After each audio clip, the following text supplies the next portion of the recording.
saya meyakini juga bahwa setiap budaya itu pasti mempunyai nilai. Ya. Nah, dan nilai itulah yang kemudian kita jaga bersama. Itu kerajaan Goa itu dipimpin oleh perempuan, Kak. Namanya Tumanur Mbenea. Tugas kita menjadi seorang pemuda, terutama menjadi seorang duta wisata yang harus kita pegang dan menjadikan tugas inti kita yaitu menjadi seorang promotor yang baik, menjadi seorang edukator yang baik, dan menjadi seorang inisiator yang baik.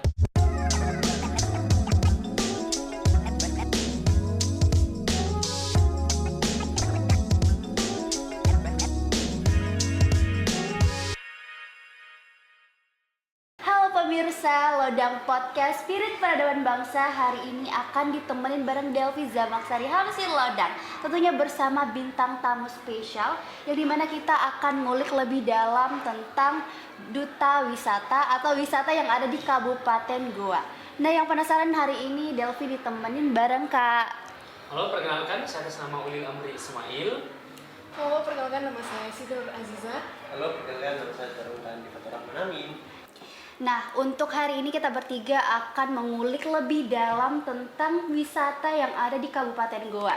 Mungkin buat pendengar Lodang Podcast penasaran ada apa aja di sana, dan mungkin yang merencanakan untuk berliburan, berwisata, pas banget hari ini kita kedatangan bintang tamu yang sangat spesial, luar biasa. Mereka adalah orang yang sangat berprestasi, utamanya di bidang wisata. Nah, mungkin kita langsung aja nih ke hal yang paling umum aja. Apa sih sebenarnya yang paling menarik perhatian orang? Kenapa harus tahu wisata yang ada di Kabupaten Goa? Mungkin dari kakaknya ada yang mau menjelaskan apa sih yang paling menarik yang menjadi ciri khas di Kabupaten Goa? Oke, baik. Tentu kita ketahui bahwa Goa itu merupakan salah satu daerah yang dimana terdapat banyak budaya di dalamnya, beraneka ragam, mulai dari tradisinya, kemudian kulinernya dan lain sebagainya. Sehingga menurut saya sangat tidak efektif ketika kita datang ke Goa kemudian tidak menjelajahi seluruh wisata yang ada di dalamnya. Wah, jadi betul sekali. Mungkin setiap daerah itu punya ciri khasnya sendiri. Namun menurut Kak Fatur sendiri bahwa di Kabupaten Goa itu kalau mau ke Goa harus menyelusuri semua titik-titik yang ada di Goa. Dan mungkin ada pendapat dari kakak kenapa sebenarnya Goa itu bisa dikatakan sebagai destinasi wisata gitu. Oke, baik, terima kasih sebelumnya. Kenapa Kabupaten Goa itu memiliki banyak destinasi wisata? Karena dapat kita ketahui bahwasannya di Provinsi Sulawesi Selatan terdapat 24 kabupaten yang dimana di setiap kabupatennya memiliki ciri khas tersendiri seperti sektor wisata yang ada di kabupaten tersebut.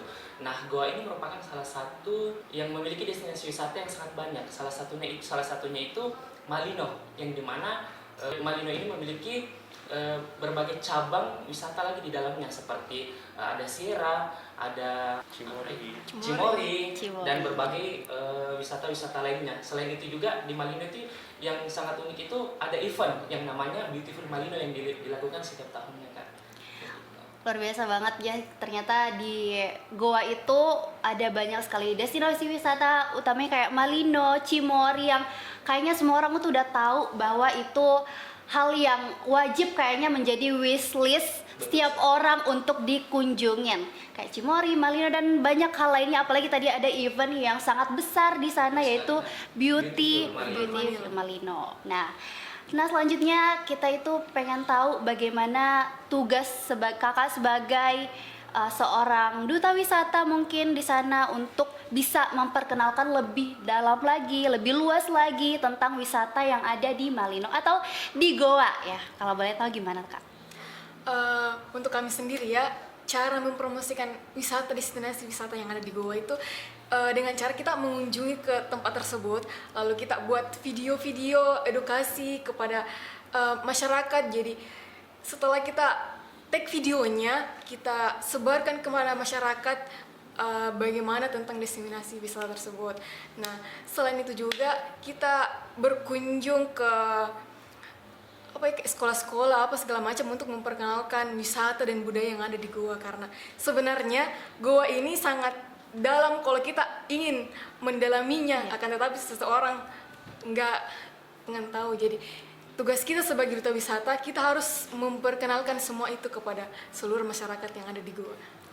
Wow, luar biasa sekali. Jadi kakak-kakak duta wisata ini tuh punya tekad yang besar ya untuk memperkenalkan Goa, khususnya beberapa destinasi wisata di sana kepada masyarakat luas, entah itu warga lokal dari Goa itu sendiri ataupun di luar dari masyarakat Goa itu sendiri. Dan kayaknya penasaran banget tujuan atau motivasi sendiri dari kakak kenapa sepengen itu sampai sekarang bisa jadi seorang duta wisata. Apakah ada motivasi terkhusus atau mungkin ada arahan dari beberapa orang untuk mendorong bisa menjadi seorang duta wisata? Tentu dengan kemampuan yang dimiliki oleh potensi yang ada di Goa perlu banyak hal untuk dieksplor, tapi kadang banyak orang merasa tidak dapat mengunjunginya karena belum ada semacam sosial media, sehingga dibutuhkan pemuda-pemuda yang mungkin bisa mengeksplor tempat wisata tersebut agar dipublikasikan ke semua orang. Hanya saja bagian dari pemuda biasa itu kadang canggung untuk buat video dan lain sebagainya, sehingga membutuhkan sebuah wadah. Dan sedangkan yang kita ketahui melalui duta wisata yang bertujuan sebagai edukator, inisiator dan promotor, kami berharap melalui dengan wadah ini kita mampu menunjukkan kepada warga-warga yang ada di luar sana, khususnya di luar Provinsi Sulawesi Selatan, bahwa di Sulawesi Selatan terdapat satu daerah yang mempunyai banyak tempat destinasi wisata. Luar biasa banget, karena jujur banget dulu sempat punya niat untuk menjadi seorang duta wisata juga di daerah asal aku, tapi karena mood yang gak terkontrol, banyak faktor akademik, jadinya sulit untuk bisa komitmen. Ternyata menjadi seorang duta wisata tuh tidak segampang itu, apalagi ada seleksinya ya kan. Ada seleksinya, jadi kakak-kakak yang bisa hadir di sini tuh orang-orang yang terpilih, orang-orang yang luar biasa keren banget, bisa menjadi salah satu orang yang bisa memperkenalkan Kabupaten Goa dan dikenal, mungkin hampir seluruh masyarakat Goa itu kenal sama kakak. Jadi bisa dibilang influencernya Goa, guys. Nah, kalau dari tantangan sendiri menjadi seorang duta wisata pasti ada tantangannya. Dan kalau boleh tahu kakak, jumlahnya berapa orang sih kak? Jadi seorang duta wisata itu ada berapa orang ya? Kalau kemarin kita itu 21. mengikuti seleksi itu, pertama kita itu mengikuti seleksi yang dimana pesertanya itu banyak sekali, tetapi tahap per tahap di seleksi itu kita diseleksi lagi menjadi 17 besar. Nah di 17 besar ini kita di karantinakan selama 3 minggu. Di sana kita membahas tentang banyak sekali materi tentang sektor wisata yang ada di Kabupaten Goa, gitu pun tentang ekonomi yang ada di Kabupaten Goa dan lain sebagainya. Dan di 17 finalis ini di sana nantinya akan terpilih tersaing lagi menjadi 8 besar, 5 besar, ke 3 besar. Nah 3 besar ini di situ ditentukan yang mana menjadi seorang winner, yang menjadi seorang runner up 1 dan runner up 2. Karena kayaknya tadi kakak-kakak ini yang paling mendominasi itu kakak Ica sebagai satu-satunya paling cantik di sini. Amin. Kira-kira kalau boleh tahu motivasinya sehingga bisa sebagai perempuan menjadi termotivasi untuk menjadi seorang duta wisata itu apa kalau boleh tahu? Nah, tentunya dari awal-awal munculnya Goa ini, kerajaan Goa itu dipimpin oleh perempuan kak, namanya Tumanur Mbenea. Nah dari situlah saya terinspirasi bahwasanya ternyata perempuan itu bisa menjadi raja loh, bukan hanya laki-laki. Nah selain itu juga saat ini yang memimpin Goa itu atau Bupati Goa itu perempuan, yaitu Husnia Talendra. Iya. Wow, jadi itu motivasi Kak Ica sebagai duta wisata perempuan, dan semoga bisa mungkin jadi bupatinya Goa nanti. Tidak ada yang tahu 10 tahun, 5 tahun yang akan datang ya kan, tiba-tiba ternyata udah ada spanduknya. Bupati Goa Kak Ica gitu. Nah, itu tadi kalau boleh tahu tantangannya menjadi seorang duta wisata itu apakah ada tantangan yang signifikan mungkin yang dihadapi, atau kayak biasa aja, mungkin biasa aja kayak senang-senang aja, enjoy aja menjadi seorang duta wisata? Tentu kalau kita pahami di dunia perdutaan kan memang masih jarang diketahui oleh masyarakat, sehingga pasti ada kayak semacam labelitas yang diberikan masyarakat, ini kerjaan seperti sesuatu yang tidak berguna, sehingga ini menjadi tantangan tersendiri untuk kita bagaimana menunjukkan bahwa dengan kita ikut duta kita bisa grow art bareng dan lain sebagainya. Seperti itu. Nah itu dia, masyarakat, khususnya masyarakat Goa menjadi seorang duta wisata itu tidak mudah, jadi jangan pernah dianggap remeh. Mereka ini tuh orang-orang yang luar biasa, mau memperkenalkan Goa, mau memperkenalkan wisata-wisata apalagi di sana yang sangat luar biasa. Siapa sih yang nggak tahu Malino, yang nggak tahu Cimory? Siapa yang pengen ke Cimory, Malino nih? Ada orang-orang yang mungkin bisa langsung hubungin mereka kalau mau diantar buat berkeliling ya kan di sana. Nah selanjutnya kayaknya kita akan membahas tentang adat istiadat di sana. Mungkin di sana kan nggak cuma tentang wisata, pasti ada adat istiadat yang kayaknya jadi seorang duta wisata perlu nggak sih untuk tahu itu, atau bagaimana? Boleh dijelaskan Kak? Oke, Kalau- baik. Boleh bertiga langsung. Baik, sebelumnya kalau membahas tentang adat istiadat di Kabupaten gue itu tentunya gue itu memiliki adat yang sangat kental sekali, yang dimana ada suatu adat istiadat yang dilakukan di Kabupaten Goa yang namanya acara-acara Kalompoang. Acara-acara Yang betul Kalompoang. sekali. Yang dimana acara-acara Kalompoang ini merupakan salah satu tradisi pencucian benda-benda pusaka yang ada di Kabupaten Goa. Kalau boleh tahu, apakah ada pantangan tentang dunia atau religinya di adat istiadat Goa itu, apakah ada, dan kalau ada boleh tahu nggak Kak?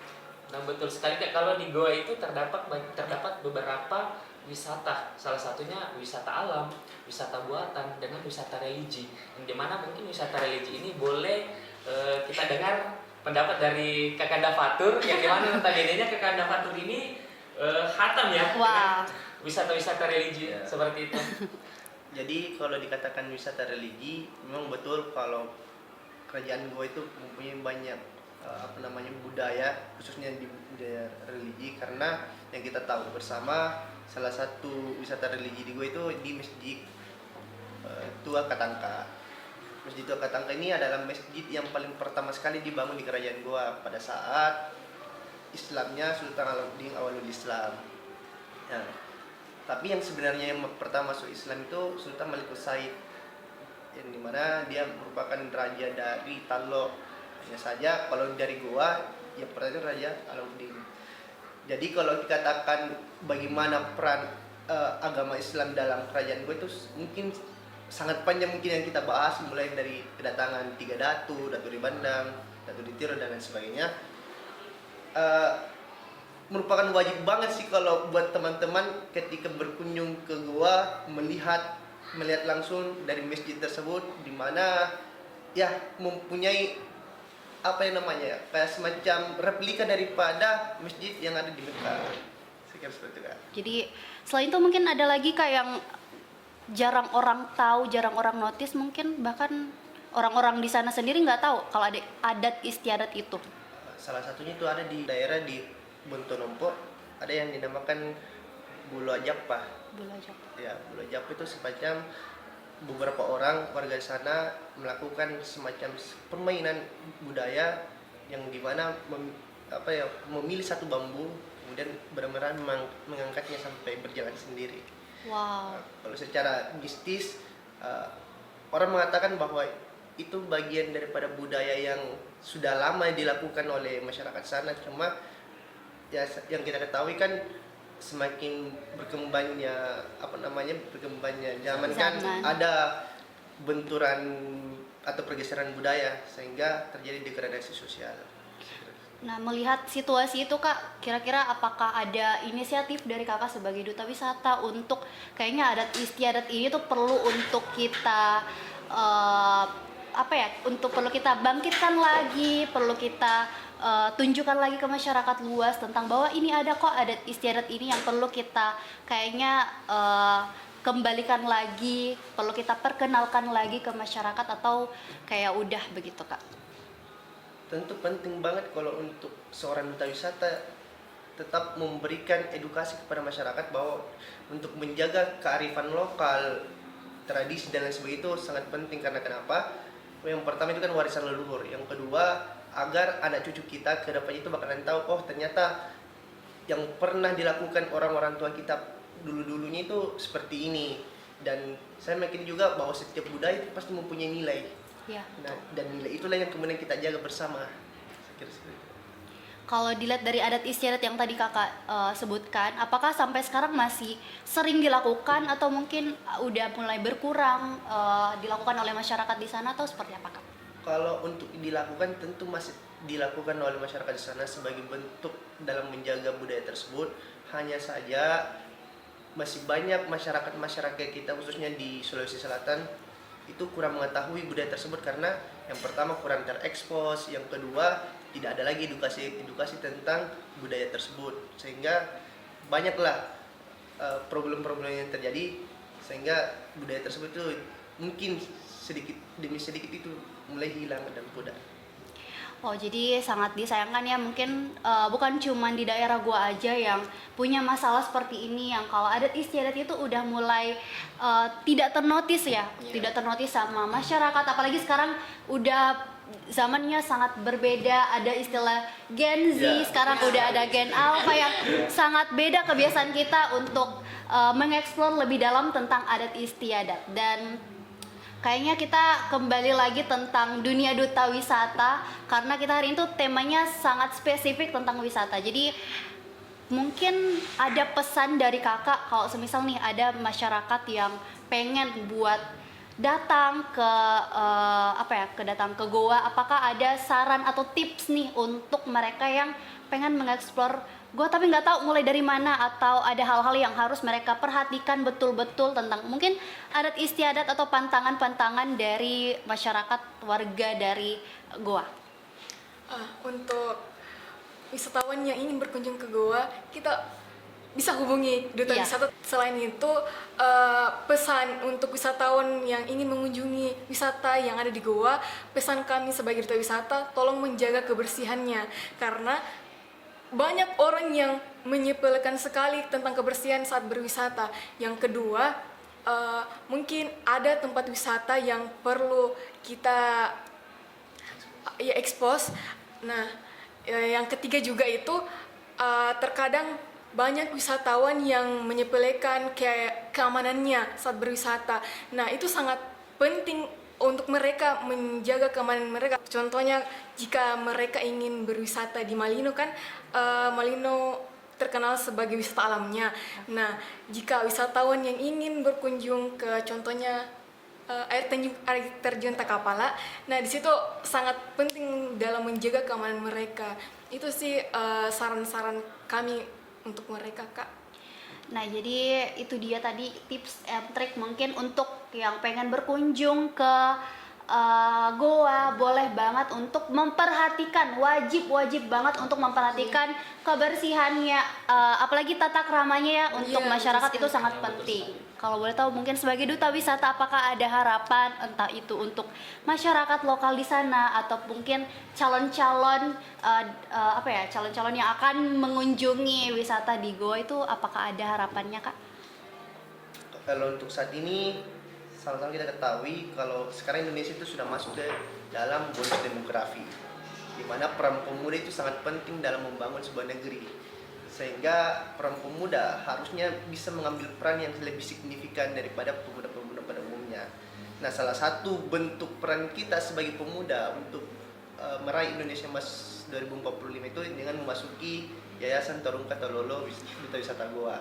Dengan begitu kami bisa mengekspresikan diri kita baik di sosial media, memperbaiki public speaking dan lain sebagainya, kemudian memperkenalkan dan mengedukasikan kepada masyarakat bahwa dari banyaknya hal-hal yang mesti kalian tahu, orang-orang luar tahu bahwa Goa itu mempunyai banyak sejarah yang mungkin tidak bakalan habis ketika kita bicarakan. Mungkin ada tambahan nih, Kak, tentang harapannya? Kalau saya sih untuk para pemuda-pemudi dimanapun kalian berada, ketika kabupaten kalian memiliki wadah yang sangat luas, manfaatkan wadah itu. Karena yakin dan percaya bahwasanya tugas kita menjadi seorang pemuda, terutama menjadi seorang duta wisata, yang harus kita pegang dan menjadikan tugas inti kita yaitu menjadi seorang promotor yang baik, menjadi seorang edukator yang baik, dan menjadi seorang inisiator yang baik. Dan terkhusus para pemuda yang di luar sana, jangan pernah takut untuk melangkah. Yakin dan percaya bahwasanya keberanian itu akan membuka banyak pintu.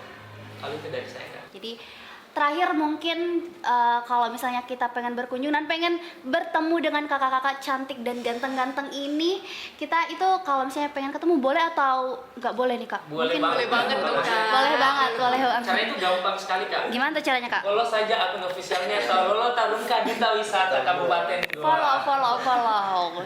Nah, terakhir banget, jadi kita mau mengucapkan terima kasih atas kunjungan kakak ke Lodang Podcast, yang dimana ini merupakan wadah untuk, semoga bisa menjadi wadah untuk memperkenalkan kakak sebagai duta wisata, kemudian duta wisata Goa, jadi memperkenalkan adat istiadat tadi, wisata-wisata yang ada di Goa, dan semoga pendengar Lodang Podcast terhibur, bisa terinfluence dengan adanya podcast spesial Duta Wisata dari Kabupaten Goa. So, kita mau izin pamit dan semoga terhibur. Bye-bye.